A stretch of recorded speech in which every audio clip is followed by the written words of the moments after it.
Сдержанная печаль, дань усопшим. Излишняя скорбь,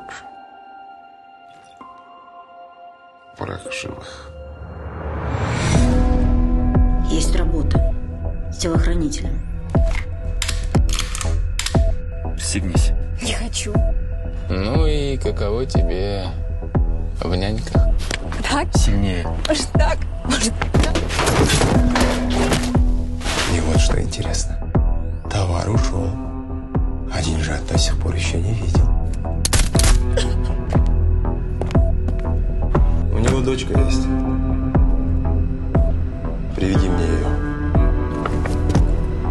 Что с моей девочкой?